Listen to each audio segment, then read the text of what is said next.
Hello students, welcome back to my channel. और आप सभी को होली की ढेर सारी शुभकामनाएं। तो चलिए वीडियो को फटाफट से शुरू करते हैं। अगर चैनल पे नए हो तो प्लीज़ यार जल्दी जल्दी से चैनल को सब्सक्राइब कर देना और बेल आइकन दबाना मत भूलना, ताकि हमारे वीडियो की नोटिफिकेशन आपके पास सबसे पहले पहुँचे। चलिए वीडियो को फटाफट से शुरू करते हैं। हाँ, तो आज की इस क्लास में हम लोग टॉप 40 क्वेश्चन पढ़ेंगे जो कि ट्रिपल सी एग्ज़ाम से रिलेटेड मोस्ट इंपॉर्टेंट क्वेश्चन होंगे। तो जल्दी जल्दी आप लोग पहले क्लास में जुड़ जाइए और ज़्यादा से ज़्यादा वीडियो के लिंक को शेयर कर देना है।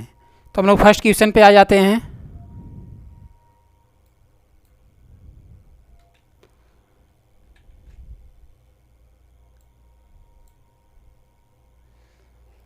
हाँ, तो पहला क्वेश्चन इसमें क्या दिया है, साइबर लॉ में डॉस का पूरा रूप मतलब फुल फॉर्म क्या है। तो इसमें देखिए डॉस दो तरीके का होता है। जो एक एसो सीरीज फोल्डर के अंतर्गत पाया जाता है, जिसे हम लोग बोलते हैं माइक्रोसॉफ्ट डिस्क ऑपरेटिंग सिस्टम। तो ये वो वाला जो डॉस है उसमें हम लोग क्या करते हैं, फाइल फोल्डर को बनाते हैं और अपने डॉक्यूमेंट्स को सेव करते हैं। तो वो एक दूसरा सॉफ्टवेयर है और यह दूसरा है। तो इसमें फुल फॉर्म पूछा है, तो DOS मतलब डॉस का फुल फॉर्म नेम क्या हो जाएगा इसमें डिनायल ऑफ सर्विस। क्या हो जाएगा, डिनायल ऑफ सर्विस।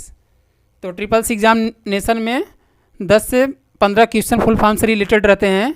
तो हम लोग क्या करेंगे, ऐसे ही वीडियो में फुल फॉर्म को ही लेकर चलेंगे। तो क्वेश्चन नंबर 2 पे हम लोग आ जाते हैं। इसमें दिया कंप्यूटर के निर्देशों यानी कंप्यूटर कमांड्स को एग्जीक्यूट कौन करता है।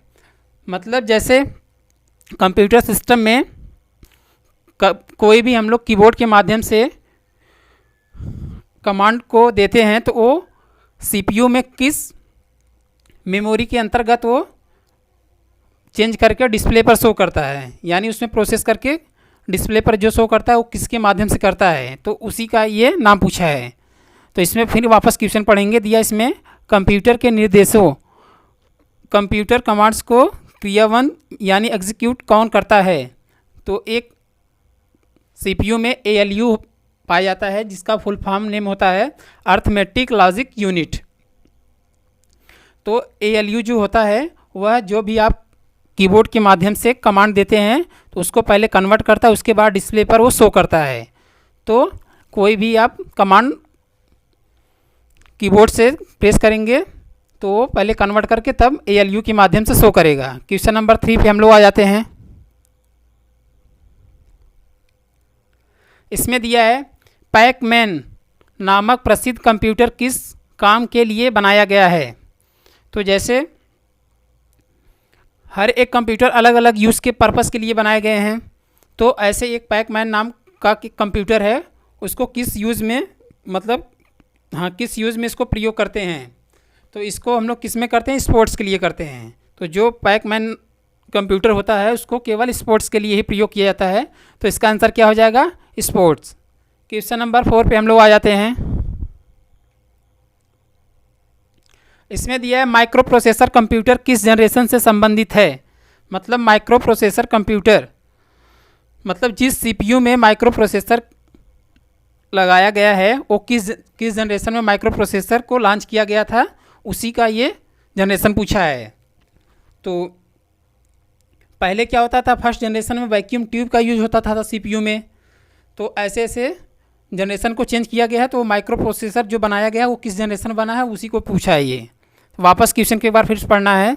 देश में माइक्रो प्रोसेसर कंप्यूटर किस जनरेशन से यानी किस जनरेशन में बनाया गया है। तो ये 4th जनरेशन में बनाया गया है। तो अभी नीचे हम मेंशन कर दिए हैं फर्स्ट और सेकंड थर्ड तीनों का। तो फर्स्ट जनरेशन में वैक्यूम ट्यूब का यूज होता था, सेकंड जनरेशन में ट्रांजिस्टर का यूज होता था, और सेकंड जनरेशन ट्रांजिस्टर, और थर्ड जनरेशन में IC यानी इंटीग्रेटेड सर्किट का यूज होता था। तो अभी जो चल रहा है हर एक कंप्यूटर में, तो हर एक 4th जनरेशन का ही यूज़ किया जा रहा है CPU में। तो माइक्रो प्रोसेसर 4th जनरेशन में बनाया गया था। इसका आंसर हो जाएगा 4th जनरेशन। क्वेश्चन नंबर 5 पे हम लोग आ जाते हैं।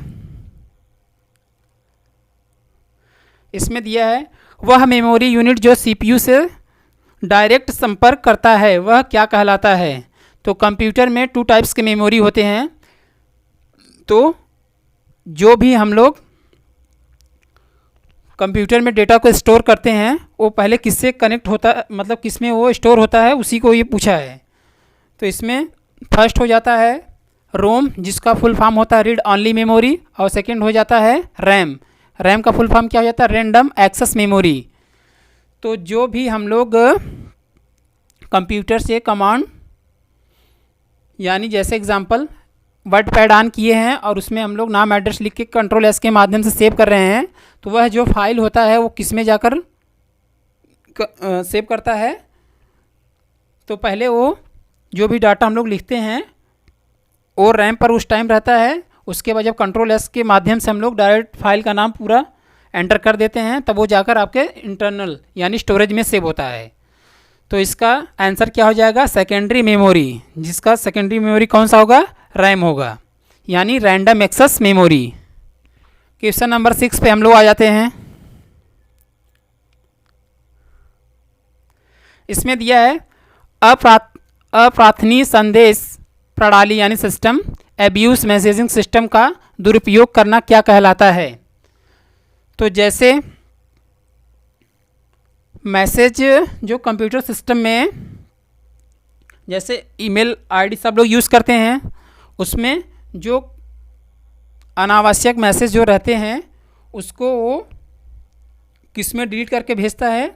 जैसे कंप्यूटर में रिसाइकिल बिन फोल्डर होता है, वैसे ईमेल में एक स्पैम फोल्डर होता है जिसमें हम लोग किसी भी फाइल को जो अनावश्यक मैसेज है उसको हम लोग डिलीट करके उसमें जैसे डिलीट करते हैं वो स्पैम फोल्डर में जाकर वो सेव कर देता है। तो वहाँ से आप रिस्टोर जब वहाँ से डिलीट कर देंगे तो परमानेंट डिलीट हो जाता है। तो जो भी मैसेज अनावश्यक रहे उसको आप स्पैम फोल्डर के माध्यम से डिलीट करके हटा सकते हैं। तो इसका आंसर क्या हो जाएगा? स्पैम। क्वेश्चन नंबर 7 पे हम लोग आ जाते हैं। दिया इसमें सॉफ्टवेयर का उपयोग वेब पेज को देखने के लिए किया जाता है। तो वेब पेज होता क्या, पहले ये जानेंगे, उसके बाद हम लोग आंसर पे आएंगे। तो जैसे हम लोग किसी भी वेबसाइट के बारे में इंफॉर्मेशन को चेक करने के लिए गूगल का यूज़ करते हैं, तो गूगल पे जो हम लोग वेबसाइट लिख के एंटर करते हैं तो उसी को वेब पेज बोला जाता है। जो मतलब उस वेबसाइट के बारे में इंसर्ट होता है, डिस्प्ले करता है, उसी को वेब पेज बोलते हैं। तो किसके माध्यम से हम लोग उस वेबसाइट के बारे में इंफॉर्मेशन चेक करते हैं? ब्राउज़र के माध्यम से। ब्राउज़र होता क्या है? जैसे गूगल क्रोम हुआ, उसके बाद मोज़िला फायरफॉक्स हुआ और ओपरा मिनी हुआ, ये सब सारे क्या हैं? ब्राउज़र हैं। और जो इंटरनेट एक्सप्लोरर होता है वो एक सर्च इंजन है, उसके माध्यम से आप किसी भी वेबसाइट पर विजिट कर सकते हैं और कोई चीज़ डाउनलोडिंग नहीं कर सकते हैं। तो ब्राउज़र के माध्यम से आप डाउनलोडिंग कर सकते हैं और उस वेबसाइट के बारे में इंफॉर्मेशन को चेक कर सकते हैं। तो और नीचे मेंशन कर दिए हैं, दिया है विश्व का पहला वेब ब्राउज़र कब बनाया गया था? तो www जो डॉट होता है वो 1989 में बनाया गया था। तो फर्स्ट सबसे ब्राउज़र में सबसे पहले कौन सा ब्राउज़र आया था? www डॉट, जिसको 1989 में लॉन्च किया गया था। क्वेश्चन नंबर 8 पे हम लोग आ जाते हैं। इसमें दिया है इलेक्ट्रॉनिक बैठक प्रणाली यानी मतलब सिस्टम क्या होता है? जैसे हम लोग जो वीडियो कॉन्फ्रेंसिंग के माध्यम से एक दूसरे व्यक्ति से बात करते हैं वह एक क्या है? इलेक्ट्रॉनिक सिस्टम है। उसी के माध्यम से हम लोग एक से दूसरे व्यक्ति को वीडियो कॉलिंग के माध्यम से कन्वर्सेशन करते हैं। तो उसको क्या कहते हैं? उसको बोलते हैं टेल कॉन्फ्रेंसिंग। क्या बोलते हैं उसको? Tell conferencing. क्वेश्चन नंबर 9 पे हम लोग आ जाते हैं। इसमें दिया है हाल ही में डिलीट किए गए फाइल यानी रिसेंटली डिलीट फाइल जो कंप्यूटर सिस्टम से डिलीट होता है वो किस फोल्डर में जाता है? तो कंप्यूटर सिस्टम का आप कोई भी डॉक्यूमेंट्स डिलीट करेंगे तो एक डेस्कटॉप पर रिसाइकिल बिन फोल्डर होता है, ये कंप्यूटर का बाय डिफ़ॉल्ट फोल्डर होता है। तो इसी में आकर वो फाइल स्टोर होता है। तो जैसे आपको परमानेंट हटाना है तो शिफ्ट प्लस डिलीट की के माध्यम से करेंगे तो कंप्यूटर में पूरी तरह से डिलीट हो जाता है। तो जैसे आप डायरेक्ट डिलीट बटन प्रेस करते हैं तो वो रिसाइकिल बिन में आकर ही सेव होता है। तो वही पूछा है कि रिसेंट में कोई भी आप कंप्यूटर के फाइल को डिलीट करते हैं तो किस फोल्डर में जाकर सेव होता है, वो रिसाइकिल बिन फोल्डर में जाकर सेव होता है। क्वेश्चन नंबर 10 पे हम लोग आ जाते हैं। तो क्वेश्चन नंबर 10 पे आने से पहले जितने भी स्टूडेंट्स हमारे वीडियोस को देख रहे हैं वो अपने नोटबुक में क्वेश्चन को नोट डाउन करते जाएंगे और वीडियो को ज़्यादा से ज़्यादा लाइक कर देना है। क्वेश्चन नंबर 10 पे हम लोग आ जाते हैं। इसमें दिया है एक कागजी प्रति यानी हार्ड कॉपी कौन सा प्रिंटर बनाता है। तो प्रिंटर कई टाइप के होते हैं। तो उसमें पूछा है कि जैसे आप कोई भी सॉफ्ट डॉक्यूमेंट्स कंप्यूटर सिस्टम में कंट्रोल पी के माध्यम से या ऑप्शन के माध्यम से प्रिंट करते हैं तो वो हार्ड कॉपी कौन कौन से प्रिंटर को प्रिंट कर सकते हैं, तो वही पूछा है इसमें। तो लाइन प्रिंटर भी हार्ड कॉपी बना सकता है, डॉट मैट्रिक्स प्रिंटर भी हार्ड कॉपी बना सकता है, प्लॉटर भी बना सकता है, और इसमें एक ऑप्शन दिया ऑल ऑफ एबव मतलब इनमें से सभी। तो लाइन प्रिंटर क्या होता है? लाइन प्रिंटर हमारा जैसे जो बैंकों में यूज़ होता है, जैसे हम लोग अकाउंट स्टेटमेंट प्रिंट कराते हैं तो वहाँ जो बैंकों में यूज होता है प्रिंटर उसे लाइन प्रिंटर बोलते हैं। उसके बाद डॉट मैट्रिक्स क्या होता है? डॉट मैट्रिक्स भी उसी के जैसा होता है। और प्लॉटर क्या होता है? जैसे हम लोग जो एडवर्टाइजमेंट के लिए हम लोग होल्डिंग बनवाते हैं तो प्लॉटर के माध्यम से प्रिंट होता है, जैसे बैनर हुआ और उसके बाद विजिटिंग कार्ड हुआ, ये सारे जो सब बनाए जाते हैं सब प्लॉटर के माध्यम से प्रिंट होते हैं।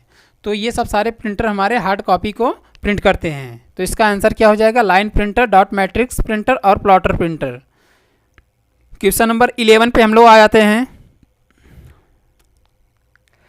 इसमें दिया है इम्पैक्ट प्रिंटर कौन कौन से होते हैं। इम्पैक्ट प्रिंटर क्या होता है? ये जो इसके पहले क्वेश्चन पढ़े उन सब प्रिंटर से हटके है। तो कौन कौन से इम्पैक्ट प्रिंटर होते हैं? डॉट मैट्रिक्स प्रिंटर और ड्रम प्रिंटर, ये दोनों क्या होते हैं? इम्पैक्ट प्रिंटर होता है। तो इसके माध्यम से भी हम लोग क्या करते हैं? हार्ड कॉपी पर किसी भी डॉक्यूमेंट्स को प्रिंट करते हैं। क्वेश्चन नंबर 12 पे हम लोग आ जाते हैं। इसमें दिया है पेरिफेरल उपकरण यानी डिवाइस इक्विपमेंट का उदाहरण है। तो कौन सा एग्जाम्पल होगा इसका? तो इसका एग्जाम्पल हो जाएगा प्रिंटर।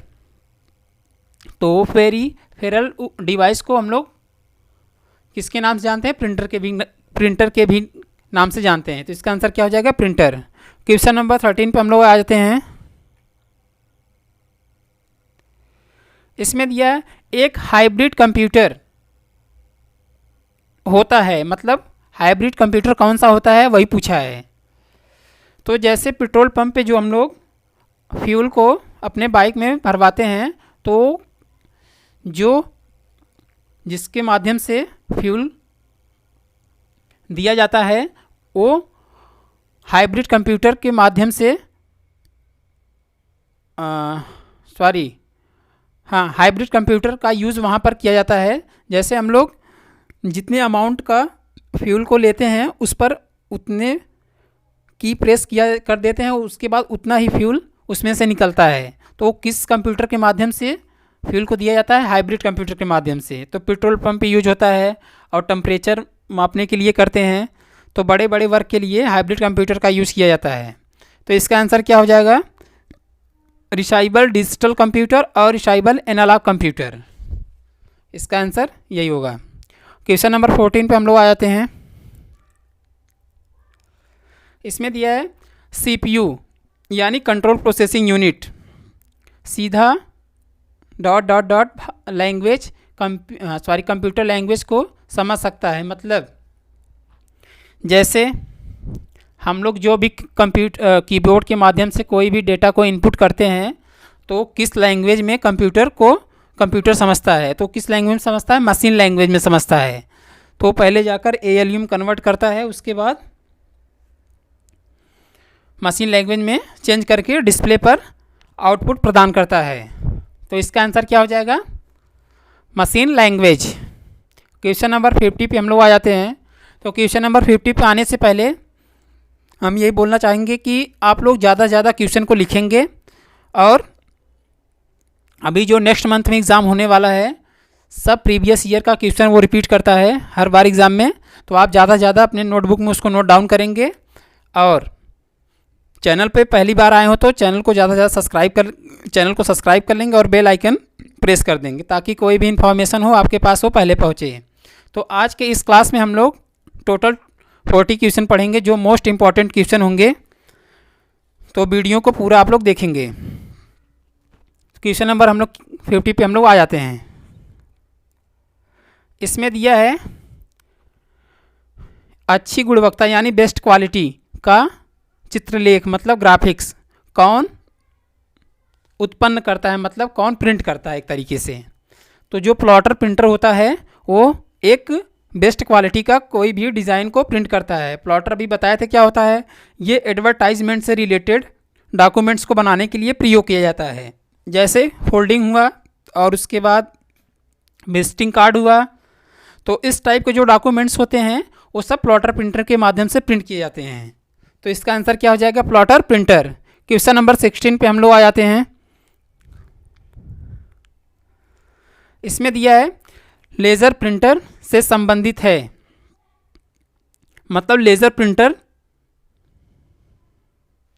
से संबंधित क्या होता है। तो पेज प्रिंटर जो होता है वो लेज़र प्रिंटर के माध्यम से ही हम लोग अपने बेसिक डॉक्यूमेंट्स को प्रिंट करते हैं। तो इसका आंसर क्या हो जाएगा? Page printer. क्वेश्चन नंबर 17 पे हम लोग आ जाते हैं। दिया इसमें MS एक्सेल यानी माइक्रोसॉफ्ट एक्सेल में चार्ट बनाने का कौन सा विकल्प यानी ऑप्शन का प्रयोग करते हैं।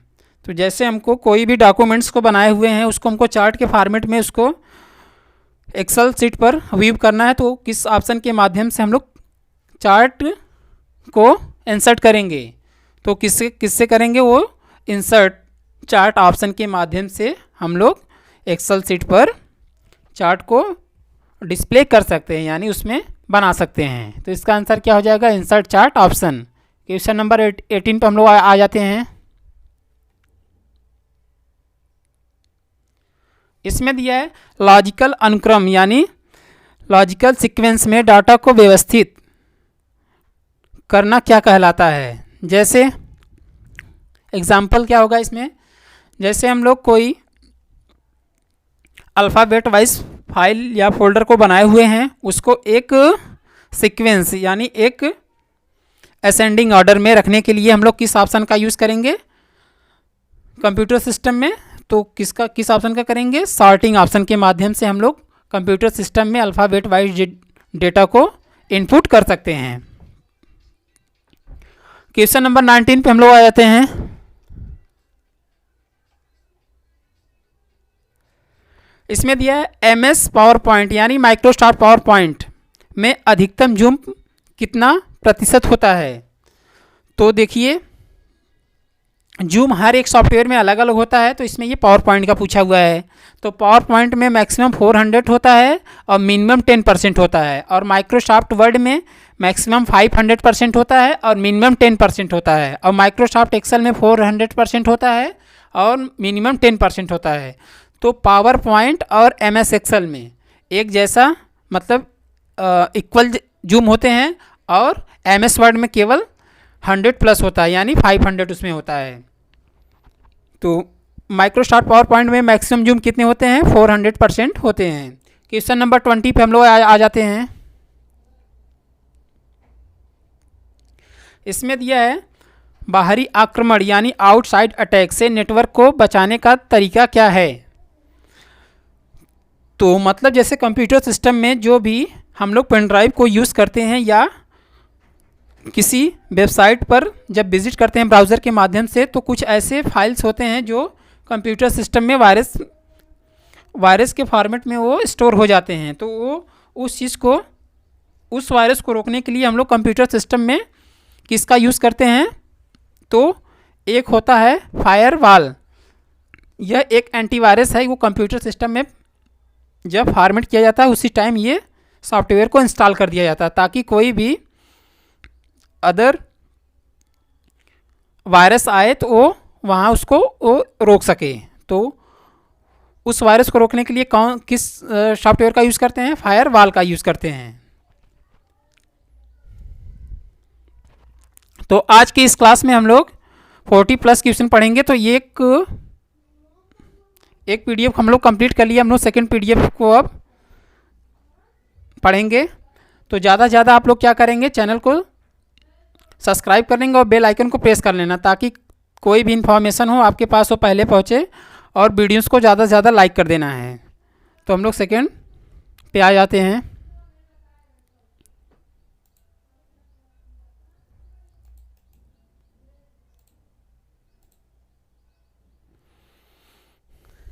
हाँ, तो सेकेंड पीडीएफ आ गया। तो इसमें हम लोग अब इसमें भी जो प्रीवियस ईयर के क्वेश्चन पूछे गए हैं उसी सब क्वेश्चन को हम लोग इसमें पढ़ेंगे और कुछ नए क्वेश्चन रहेंगे इसमें।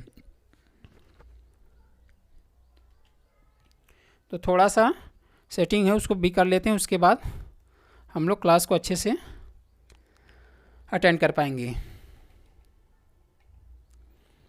हाँ, तो आपसे यही हम बार बार बोलना चाहेंगे कि जितने भी क्वेश्चन हैं आप अपने नोटबुक में उसको नोट डाउन करेंगे और उसको बार बार रिपीट करते रहेंगे, तब जाकर वो माइंड में अच्छे से रिमाइंड रहेगा।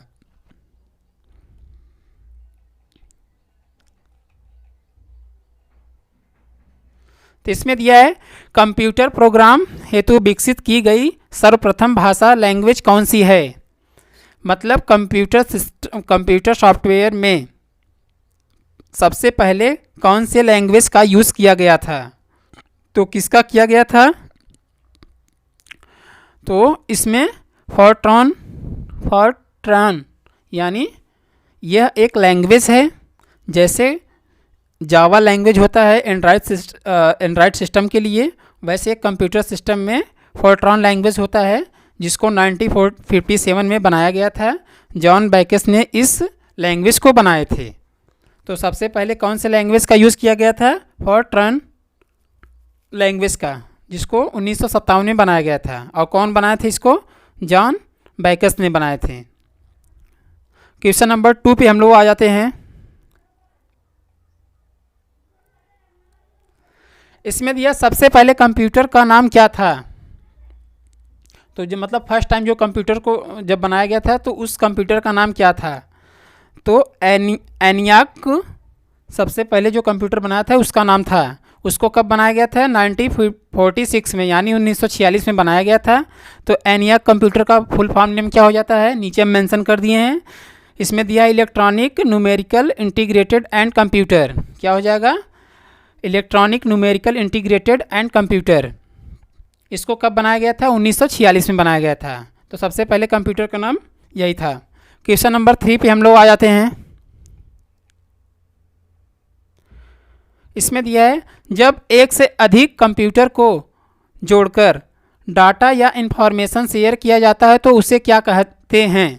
जैसे क्वेश्चन का कहने का मतलब यही है, जैसे आप कंप्यूटर सिस्टम एक से अधिक कंप्यूटर सिस्टम को एक साथ जब आप नेटवर्किंग के माध्यम से जोड़ देंगे तो आप किसी भी कंप्यूटर में कोई भी डाटा बनाएंगे, और जब दूसरे कंप्यूटर में शेयर करना हो यानी भेजना हो तो आप कंप्यूटर के लोकल डिस्क डी ड्राइव या ई ड्राइव में आप उस डेटा को स्टोर कर देंगे, और दूसरे जगह जो कंप्यूटर नेटवर्किंग से जुड़ा रहेगा उसको उसमें जाकर आप आसानी से ओपन करके उसको यूज़ कर सकते हैं और उसमें मॉडिफाई कर सकते हैं। तो वही ये पूछा है, जब एक से अधिक कंप्यूटर को जोड़कर डाटा या इन्फॉर्मेशन शेयर किया जाता है तो उसे क्या कहते हैं? उसे नेटवर्किंग कहते हैं। जब एक से अधिक कंप्यूटर को एक साथ कनेक्ट किया जाता है वो नेटवर्किंग के माध्यम से किया जाता है। वो इसलिए किया जाता है कि ताकि कोई भी डेटा को हम लोग एक से दूसरे कंप्यूटर में आसानी से ओपन कर सकें और उसमें मॉडिफाई कर सकें। तो किसके माध्यम से हम लोग एक से दूसरे कंप्यूटर को कनेक्ट करते हैं? नेटवर्किंग के माध्यम से करते हैं। क्वेश्चन नंबर 4 पे हम लोग आ जाते हैं। इसमें दिया कंप्यूटर में सूचना यानी इन्फॉर्मेशन किसे कहा जाता है? तो कंप्यूटर में इंफॉर्मेशन किसे कहा जाता है? इसका आंसर हो जाएगा प्रोसेस्ड डेटा को। तो जैसे हम लोग कंप्यूटर सिस्टम में कोई भी डेटा जब कीबोर्ड के माध्यम से इंटर करते हैं तो इंफॉर्मेशन पहले हमको कैसे मिलता है? तो सीपीयू में ले जाकर पहले प्रोसेस करता है, प्रोसेसिंग करता है, उसी को प्रोसेस बोलते हैं। तो ये हमें लग रहा है सेकेंड फॉर्म है प्रोसेसिंग का। तो पहले वो कंप्यूटर सिस्टम में यानी सीपीयू में ले जाकर प्रोसेसिंग करता है, उसके बाद डिस्प्ले पर जो हमको आउटपुट प्रदान करता है वह प्रोसेस के माध्यम से ही हमको दिखता है। तो इसका आंसर क्या हो जाएगा? Process data. क्वेश्चन नंबर 5 पे हम लोग आ जाते हैं। इसमें दिया कंप्यूटर के क्षेत्र में महान क्रांति यानी रेवोल्यूशन कब से आई? तो कंप्यूटर के क्षेत्र में महान क्रांति कब से आई है? ये 1960 में आई है, यानी 1960 में आया है। तो कुछ ट्रिपल सी एग्जामिनेशन में हिस्ट्री से क्वेश्चन भी रहेंगे कंप्यूटर के, तो उस भी क्वेश्चन को हम लोग इसी क्लास में अटेंड करते जाएंगे। क्वेश्चन नंबर 6 पे हम लोग आ जाते हैं। इसमें दिया है कंप्यूटर में भेजे गए डाटा को क्या कहते हैं? मतलब कंप्यूटर में सेंड किए गए डेटा को क्या कहते हैं? तो कीबोर्ड के माध्यम से जो भी डेटा हम लोग इनपुट करते हैं वह एक तरीके से जो हम लोग सीपीयू में मतलब कीबोर्ड के माध्यम से टाइप करके भेजते हैं उसको क्या बोलते हैं? उसे इनपुट कहते हैं। या माउस पॉइंटर के माध्यम से जो भी हम लोग फाइल या फोल्डर को सेलेक्ट करके डिलीट करते हैं वह भी एक इनपुट है। तो इसका आंसर क्या हो जाएगा? इनपुट हो जाएगा। क्वेश्चन नंबर 7 पे हम लोग आ जाते हैं। इसमें दिया है एटीएम। एटीएम क्या होता है? इसमें एटीएम का फुल फॉर्म नहीं पूछा है, बट यहाँ हम उसके सामने मेंशन कर दिए हैं, तो इस चीज़ को आप अच्छे से अपने नोटबुक में नोट डाउन कर लेंगे। पूछा है एटीएम क्या होता है, तो आप एटीएम का यूज़ एक तरीके से मनी को कैश मनी मतलब विथड्रॉल करने के लिए प्रयोग करते हैं। तो इसको हम लोग 24 to 7 हावर्स इसको हम लोग यूज़ कर सकते हैं। तो इसमें कैश को निकालने के लिए हम लोग एटीएम का यूज़ करते हैं। तो इसका आंसर क्या हो जाएगा? बिना एटीएम के नकदी मतलब कैश लेन देन को इंग्लिश में बोलते हैं ट्रांजैक्शन। तो बिना रुकावट के कैश को हम लोग ट्रांजैक्शन को हम लोग कर सकते हैं एटीएम के माध्यम से। तो एटीएम का फुल फॉर्म क्या हो जाएगा? Automated teller machine. क्या हो जाएगा? Automated teller machine. Question number 8 पे हम लोग आ जाते हैं। दिया इसमें कंप्यूटर प्रोसेस द्वारा इंफॉर्मेशन में किससे परिवर्तित किया जाता है? मतलब वापस पढ़ेंगे क्वेश्चन को। दिया कंप्यूटर प्रोसेस द्वारा इंफॉर्मेशन में किससे परिवर्तित मतलब कन्वर्ट किया जाता है? तो किससे किया जाता है? डेटा के माध्यम से हम लोग इंफॉर्मेशन को कन्वर्ट करते हैं। क्वेश्चन नंबर 9 पे हम लोग आ जाते हैं। इसमें दिया है भारत में निर्मित परम कंप्यूटर किस प्रकार का कंप्यूटर है? तो भारत में डेवलप परम कंप्यूटर वो किस टाइप का कंप्यूटर है वही पूछा है। तो वो कैसा कंप्यूटर? वो सुपर कंप्यूटर है। उसको कब बनाया गया था? 1991 में। और किस जगह बनाया गया था? वो पुणे में बनाया गया था। तो इसका आंसर क्या हो जाएगा? सुपर कंप्यूटर, यानी 1991 में इसे पुणे में बनाया गया था। क्वेश्चन नंबर 10 पे हम लोग आ जाते हैं। इसमें दिया गया है आधुनिक कंप्यूटर यानी मॉडर्न कंप्यूटर की खोज सर्वप्रथम कब हुई थी? तो इसका आंसर हम लोग नीचे भी लगाए हैं, थोड़ा सा पीडीएफ में सेटिंग नहीं हो पाया था, इसी की वजह से उसका आंसर नीचे लग गया है। इसमें पूछा है आधुनिक कंप्यूटर यानी मॉडर्न कंप्यूटर की खोज सबसे पहले कब हुई थी? तो कब हुआ था इसका? 1946 में, यानी वही जो हम इसके पहले बताए थे आंसर में, फर्स्ट वाले 20 के पहले जो हम लोग पढ़े हैं, एनिया कंप्यूटर। तो इसको 1946 में बनाया गया था और कौन सा उस टाइम उस कंप्यूटर का नाम क्या था? ENIAC computer. तो इसका आंसर 1946 हो जाएगा। क्वेश्चन नंबर 11 पे हम लोग आ जाते हैं। दिया है गणना संयंत्र एबकस का आविष्कार किस देश में हुआ था? तो इसका आविष्कार किस कंट्री में हुआ था? तो ये चाइना में हुआ था। किस में हुआ था? इसमें चाइना कंट्रीज़ में एबकस का आविष्कार किया गया था। क्वेश्चन नंबर 12 पे हम लोग आ जाते हैं।